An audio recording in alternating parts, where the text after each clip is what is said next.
We feel good about where we are. We really do. I'm here to tell you tonight, we believe we're on track to win this election. Presidential nominee Joe Biden takes the stage in Delaware to address supporters as states continue to tally votes tonight, confident that he will win. Meanwhile, President Trump tweeting, quote, "We are up big, but they are trying to steal the election. We will never let them do it. Votes cannot be cast until after the polls are closed." Thanks so much for joining us this election night. I'm Kendall Bartley. And I'm Alan Matthews. There is no winner yet as the presidential nominees need the magic 270 Electoral College votes needed to clinch the election. Well, this is where the votes currently stand. You can see Biden right now with 220 electoral votes. President Trump has 213, but keep in mind, states like Georgia, Pennsylvania, Wisconsin, Michigan, and North Carolina, those have not been called yet. Biden winning states like California and New York, while Trump taking states like Texas and Florida. Here's also a look at the popular vote as far as the race is concerned. You can see Joe Biden at 50%, President Trump at 49%. So there's less than a 2 million difference as far as votes are concerned between those two candidates. Now to the House of Representatives. It takes 218 to win a majority in the House. This is a projection from NBC News. Democrats sitting right now at 171 with Republicans at 165 and a 51 majority to win the Senate. Here's where Democrats lie with 44 seats and Republicans at 47. Turning back to Oregon now, we're looking at House and Senate results from tonight's election. We start with Senator Jeff Merkley, who ran for a third term to represent Oregon in the U.S. Senate. NBC 16's Angelina Dixon joins us live in the studio now. She just attended the virtual Democratic Party of Oregon's election night celebration. Angelina, what is the reaction we're getting tonight from Senator Merkley? Well, Alan, Kendall, while the nation still waits for the presidential results, Senator Merkley gives his thanks for his win and discusses his plans for the future. Throughout election night tonight, we focused on many areas of the Oregon ballot, including the results for Senator Merkley and especially the race between Congressman Peter DeFazio and Alex Skarlatos. Senator Merkley met with the press via Zoom earlier to express his win and the plans for the future. Well, tonight Oregonians have made their voices heard loud and clear, and our Oregonians have rejected the politics of hate and division, and they've chosen a path of hope and healing. I feel really honored that Oregonians have chosen me to serve a third term. Merkley says in the years ahead, he plans to work on issues involving democracy, climate change, and obstructions to the American dream.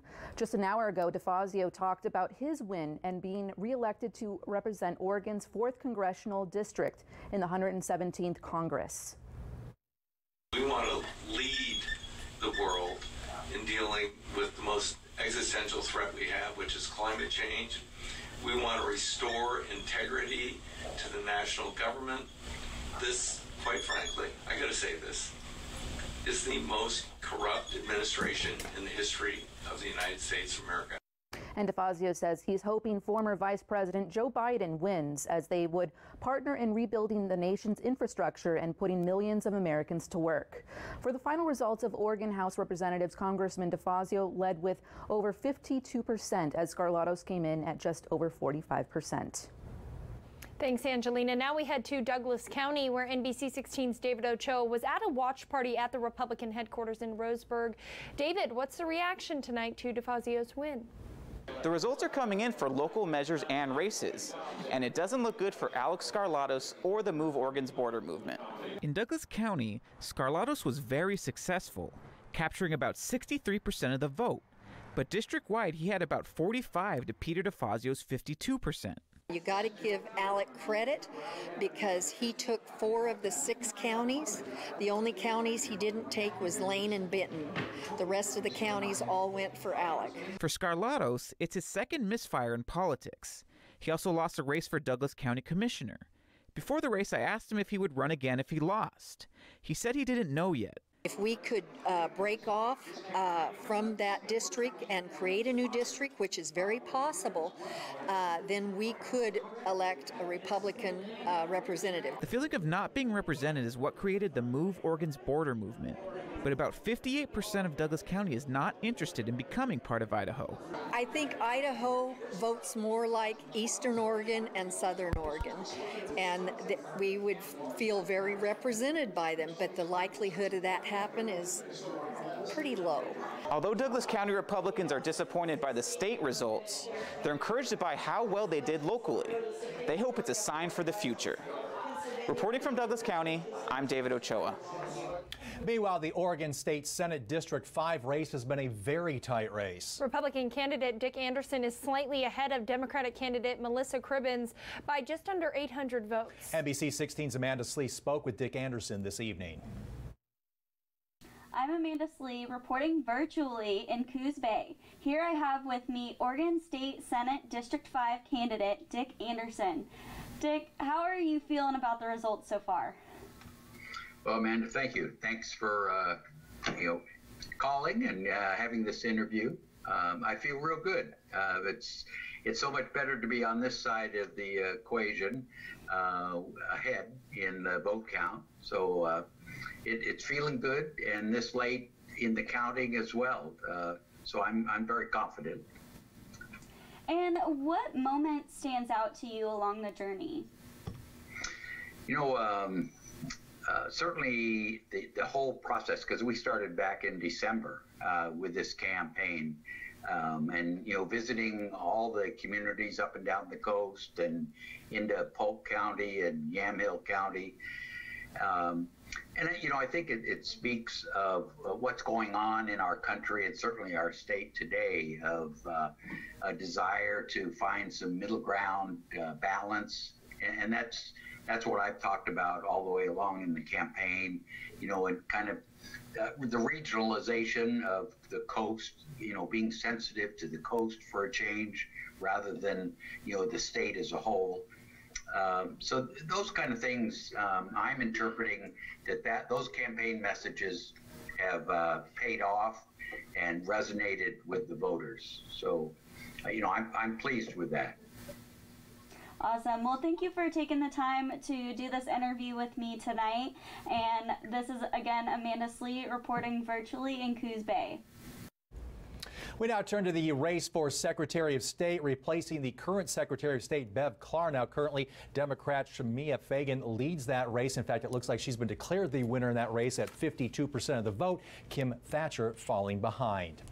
The Attorney General race, Ellen Rosenblum set for another term there. Early results, apparently, again, she's been declared the winner with 57% of the vote. Challenger Michael Cross has just a little over 40% of the vote right now. And then State Treasurer Tobias Reed also set to keep his position. He has been declared the winner there with 53% of the vote. His Republican challenger Jeff Gudman trails with 41% of the vote. And we also have results on those 4 state measures. NBC 16's Olivia Young is live in the studio. So, Olivia, exactly what measures did pass tonight? Well, Alan, Kendall, the results are in and all 4 of Oregon state measures have passed. Oregonians voted to approve measures 107, 108, 109, and 110. And here's a breakdown of what that means. I'm elated. I'm just elated. Supporters of Oregon state measures celebrating on election night after all 4 measures passed. Nearly 80% of voters said yes to Measure 107, which amends Oregon's constitution to allow for campaign finance and expenditure limits and requires transparency in campaign ads. It's a big win, and I think now more than ever, we have sent a loud message that's going to be heard clearly by the legislature to take action in 2021 in support of meaningful campaign finance limits. The measure now allows limits to be set, but it's up to the legislature to pass policy. Oregon is one of 5 states that have no limits whatsoever on campaign contributions.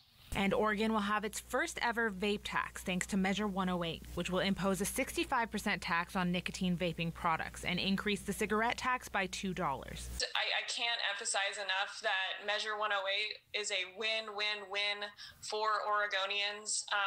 we have come together to reduce youth vaping, to curb the #1 cause of preventable death in Oregon, which is tobacco use. Oregon made history by passing Measure 109, legalizing psilocybin mushrooms for use in an OHA therapy program.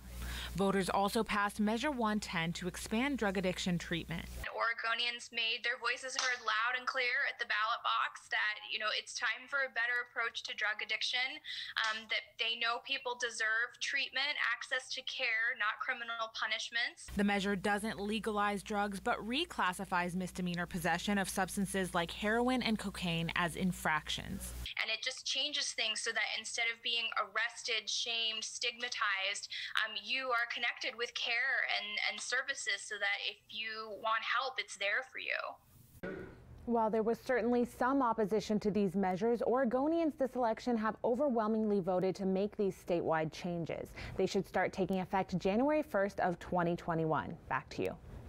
Thanks, Olivia. To the race for District 3 on the Lane County Commission, representing South Eugene, Lori Triger taking 54% of the vote against challenger Joel Eboa. This is her first term. Checking in on the race for Ward 1 on the Eugene City Council, Emily Semple, the incumbent in this race with nearly 59% of the vote over Eliza Kaczynski. And the 5-year levy for the Eugene Library is strongly passing tonight. The average taxpayer will now pay about $37 a year under the levy. Now, this replaces the current 5-year levy, which expires in June of next year. The hope is for the money to be used to expand online services, new materials, and create a maker's hub. Turning now to the Bethel School District, a $99 million bond measure on the ballot tonight has passed. The goal is to improve security, replace outdated textbooks, and buy more computers. Supporters of the bond tell NBC 16 that they are ecstatic over the result. Relief, definitely, because this is something that I want so very much for our students, but also just excitement, knowing what we're about to do for our community and how our students are going to be reaping the benefits for years to come. I am so excited for our kids. The bond will also fund the replacement of Cascade Middle School, the oldest school in the district. With the bond's approval, the state is expected to add on another $6 million in grants.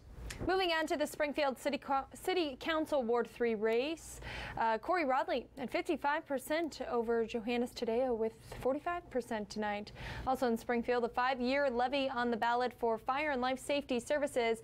The city says the tax would maintain current service. The levy in place right now sunsets in June of next year. Right now, it's passing with 55% of voters saying yes.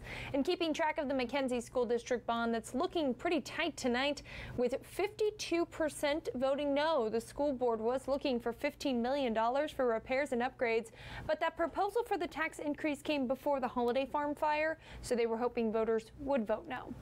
Now, we do want to mention this evening that we do have crews out on the streets of Eugene this evening, and things have been seemingly fairly quiet tonight. We've also heard that there is a protest, a large march taking place in Portland, but right now that also seems to be peaceful. And remember to keep an eye on the bottom of your screen throughout the newscast for all the results as we continue our election night coverage right here on NBC 16 News. And of course, make sure to tune in at NBC 16 today at 5 and 6 tomorrow morning. And when we're not on the air, you can always stay in touch and up to date at NBC16.com as well as our social media platforms.